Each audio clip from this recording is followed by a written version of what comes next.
Hello, this is video number 2. This one is going to be focused on Dangerous Day.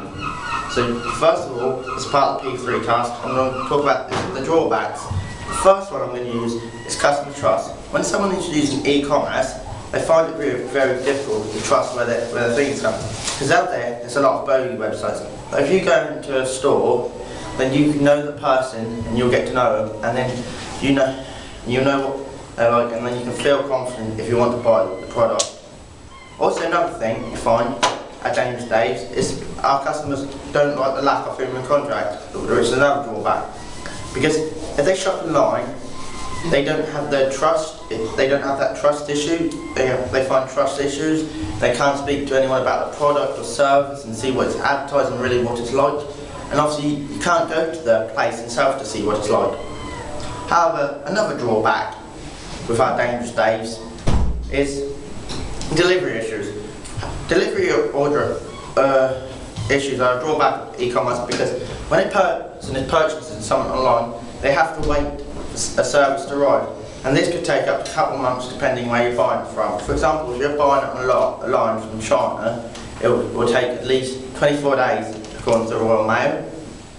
However, in Dangerous Days scenario, if someone wants to purchase a paintball game for 4 and they purchase it on the 31st of January this year, and say they want it for the 3rd, then the company might have to send it by courier, which is often expensive, or send it by first class. But as we all know, everything has delays. The Royal Mail will often go on strike or something like stupid like that, and so you might not be able to get your product or service in time for when you need it.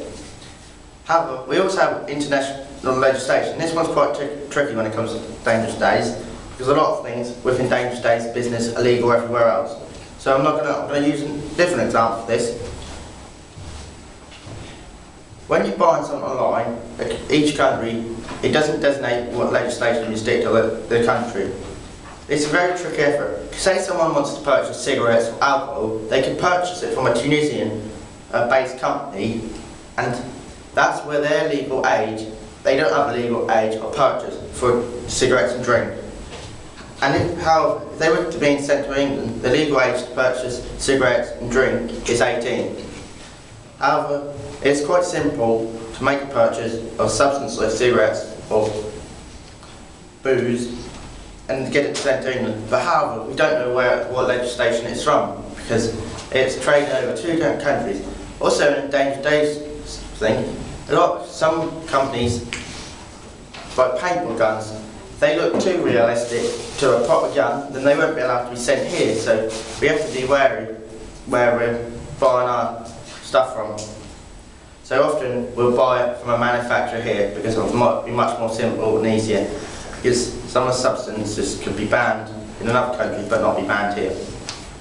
Also, another drawback is product description. Because when a person sees an image online, the image may not be accurate or reflect the product that's being prized. Because it's very hard to upload an image and get a perfect thing. For example, different computer screens have different resolutions of brightness. Say, for example, if I were to change the contrast on the computer, the product or service we are selling or buying can look different. For example, a grey t-shirt. Say I was to buy a grey t-shirt and I was to turn up the brightness and the contrast, then it would look white. However, so there is a bit of a trust issues there. For example, it's a Dangerous Days service in Dangerous Days. You put the picture of the paintball thing, you say you're looking at the thingy and you've got it a bit dark and contrast not that great. The service may not look that great because it's not reflecting all the detail that's available. Now I'm going to go on to the M1 task, and that's about promoting and affecting how search engines can be used, and they are a form of digital marketing. They allow people to provide their service up the pecking order, and often a lot of companies pay around £600–700 a month for these services to get their name up the pecking order. However, these services can be a bit false and a bit dodgy. And yeah, so for example, keywords, say Dangerous Days of paintball.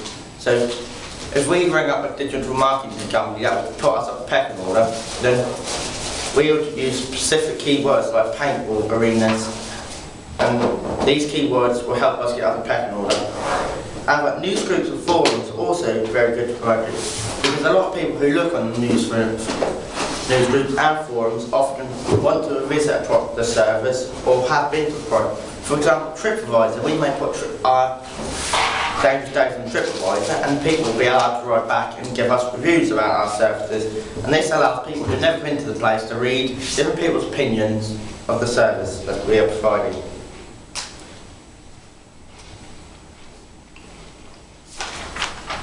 I'm now going to talk about banners and pop-ups. Banners and pop-ups are designed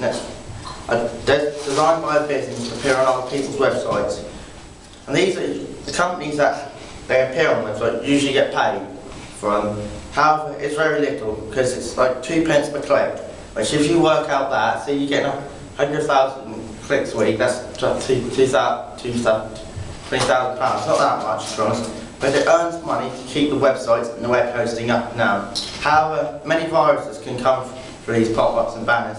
So you must make sure your firewall and security is up. So make sure you tick the box saying unknown sources. However, direct marketing is another promotional thing. For example, at Dangerous Days, someone may purchase a thing online.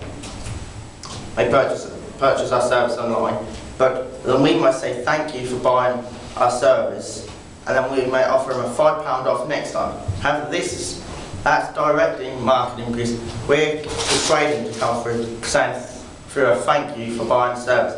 However, if you sign up to something, you can say, I don't wish to risk promotional advertising, but often in the case, a lot of people still receive them because people like us at Dangerous Days will find loopholes in it by sending vouchers when they purchase something.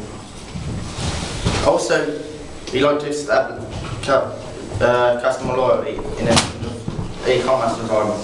However, there is a lack of human contact involved in e-commerce with Dangerous Days when we use it online. So we have to introduce loyalty schemes based online. For example, the more points you get, it's like you get your Tesco credit card, but you can get it online, and they will persuade people to come up. For example, say you got 5,000 points, we could offer them £5 of paintball next time. That also keeps people open and use a lot of competitions online, draws, a lot of companies use. And also, we will allow you to customise your login to suit your needs. For example, they will customise it yourself. Say you purchase 500 paintballs, you often see 500 paintballs come up cheaper than it usually is. Now, as part of the M2 task, I'm talking about security issues.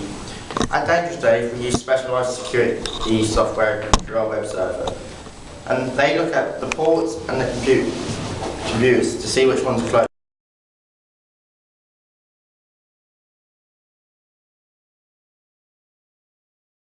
Good up-to-date security so we can check the virus signatures. Now I'm going to talk about viruses. We can use virus protection software to prevent our business against viruses, worms and trojans, which can arrive through loads of different ways. For example, we may receive an email from a customer with a link, but that link might not be secure. And often, the antivirus software we will use will scan and check virus signatures and stuff to make sure. And often viruses in e-commerce can come from polymorphic technique. Even though the link might be sent at one virus, but by the time you click it, it could be changed. So it's really hard to recognise viruses. So also we have to make sure we have an up-to-date database. Identity theft. This is a form of cybercrime, and it's one of the most commonly known these days, but it's very hard for the police to get track of. Identity theft involves hackers stealing another person's details. This person's details can be used for services like loans, mortgages, credit cards. However, this crime is very difficult to detect because hackers has often already stole too much about the victim. The victim often realises the crime has taken place when the bills arrive, for example. The person at Dangerous Days purchased quite a few paintball games, but the customer hasn't purchased this game since his little child's birthday. However, We can track these through IP addresses, but we only can do that through the police and the address it's come from. And obviously a lot of things have location-based settings. For example, you can check where that card was purchased to cash out a cash machine, stuff like that. Also, at Dangerous Days, we recommend that we use strong, solid passwords. Because if a customer has a strong, solid password, then they can take less time to get hacked in. Often hackers, they use specialised software called password crackers, which run multiple combinations by using a person's email address or name.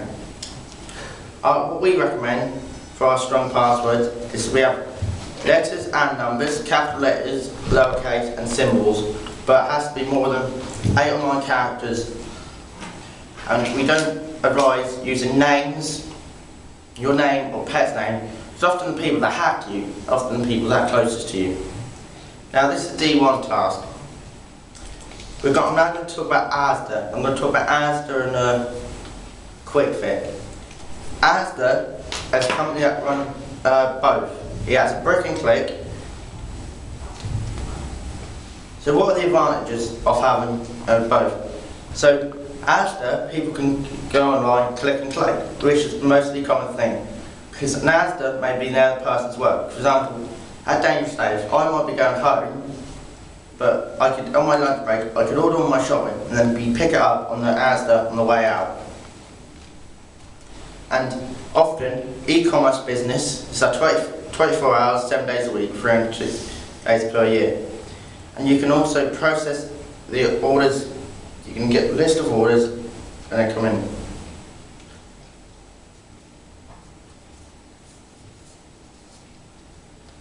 The internet e-commerce is quite cheap as well, to be honest, because it can be used as a form of marketing, and it's very affordable for a company to have a shop online.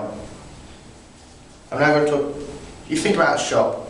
We talked about those drawbacks earlier, but like, when you have a shop, you can have human contact, so you can ask people about product, service, and then you might even be able to find a better deal, because often when you speak to someone, you gain more better trust and respect, and you start gaining loyalty, so they offer you discounts that way. And also, the thing, you can see what the product you're buying, see what it's like, have a look around and see if you want to buy it before, but with online, you can't really see that.